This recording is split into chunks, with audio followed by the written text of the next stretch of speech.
It began on a crisp autumn morning when the Esteber family, Austin, Maya, and their 11-year-old daughter, Jessica, prepared for what they thought would be a normal weekend getaway.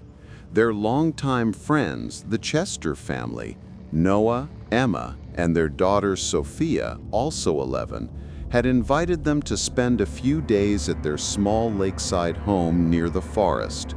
Over 10 years of shared memories, trips, and celebrations had forged a deep trust between the families, and the Estebers never doubted that this would be just another enjoyable weekend.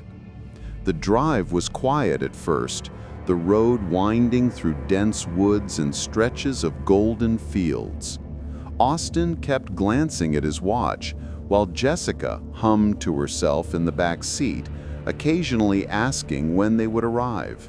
Maya, staring out the window, noticed how the sun reflected off the lake they were approaching, the trees casting long shadows across the water. When they finally reached the Chesters' home, something felt strange. The gate was open, but the way Noah, Emma, and Sophia were standing outside caught Austin's attention. They were aligned unnaturally in a straight line, their faces calm but their posture rigid, almost formal. A shiver ran down Austin's spine, but he forced a laugh and stepped out of the car, assuming it was a joke. Noah welcomed them inside, guiding them through the small entryway to drop their luggage and rest. The house seemed normal at first glance. Warm lights, wooden floors, and the faint scent of spices lingering in the air. But there was something subtly off. Every picture on the walls was perfectly aligned, every item meticulously placed. The Estebers felt as if they were walking through a display rather than a home. The evening passed with familiar comforts. Emma baked her signature spinach pie, a dish the Estebers had always loved. Both families sat down for dinner, sharing stories about their recent experiences. But then a small incident shattered the calm. Jessica, taking a bite of her pie, froze and recoiled.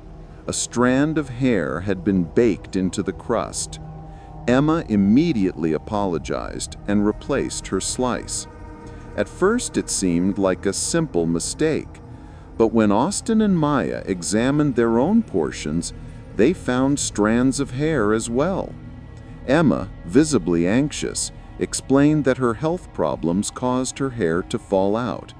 The Estebers, though unsettled, dismissed it as an unfortunate coincidence. The night fell quietly. By 11 o'clock, both families had gone to bed. Upstairs, Maya lay awake, uneasy, the image of the hair lingering in her mind. Around 3 in the morning, strange sounds woke her, a soft splashing outside, as if someone were in the lake.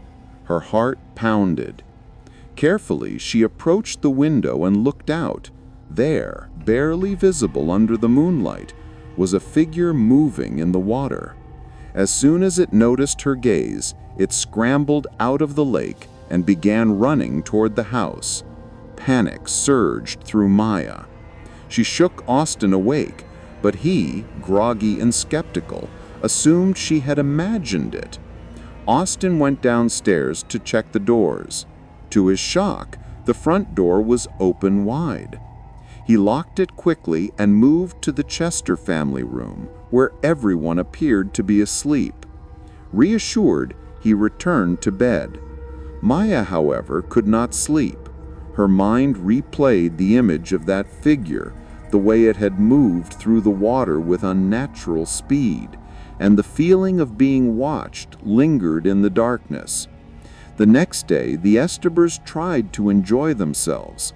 A picnic was planned near the house. Austin and Noah set up the tables and chairs outside, while Maya and Emma prepared food in the kitchen. The afternoon sun highlighted the serene lake and the dense forest beyond, but an unshakable tension hung in the air. When the family sat down to eat, Emma served a cheesecake.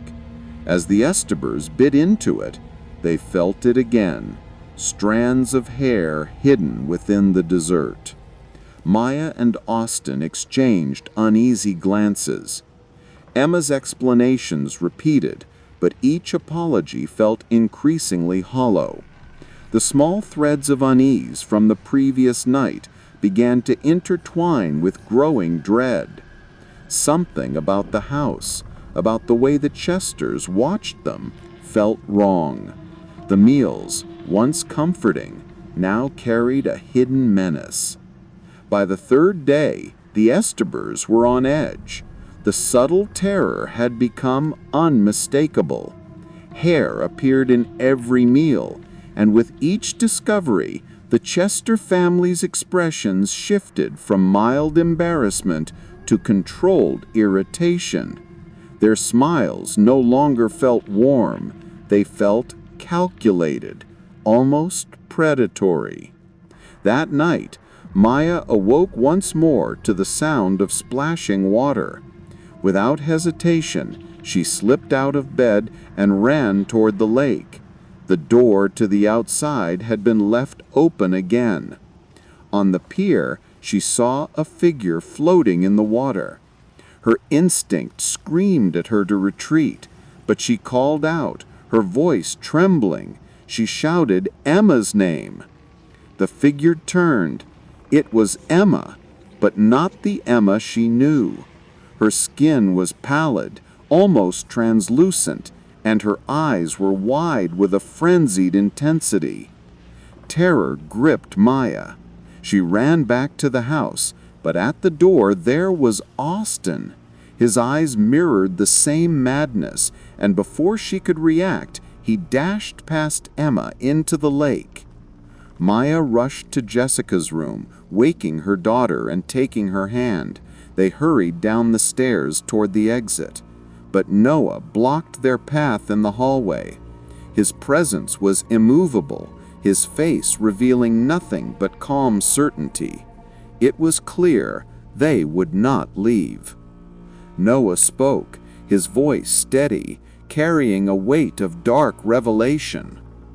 10 years ago, before we even met your family, before our daughter Sophia was born, we had a son, Frederick. He was 2 when tragedy struck.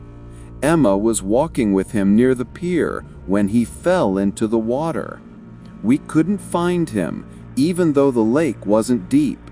We were devastated, but a month later, Emma came to me and said our son was alive, but he would now live in the water.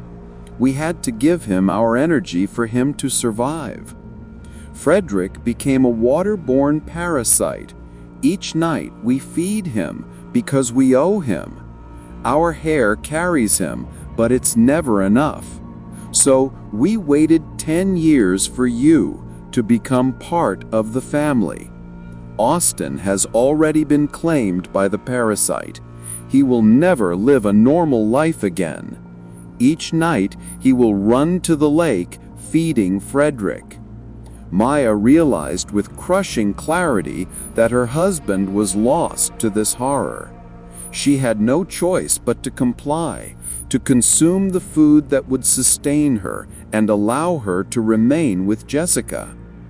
The Estebers were trapped, bound to the Chesters and their son Frederick, prisoners in a home where every meal, every strand of hair, every moment held danger. As night fell again, the lake shimmered quietly under the moonlight. The Estebers lay awake, knowing that the water waited, that the parasite waited, and that they were no longer masters of their own lives. From that moment, the Estebers' world had shrunk to the walls of the Chester home and the surface of the lake. Each day brought the same ritual, each meal the same terror, and each night a reminder of the son who lived beneath the water, invisible, unstoppable, and hungry.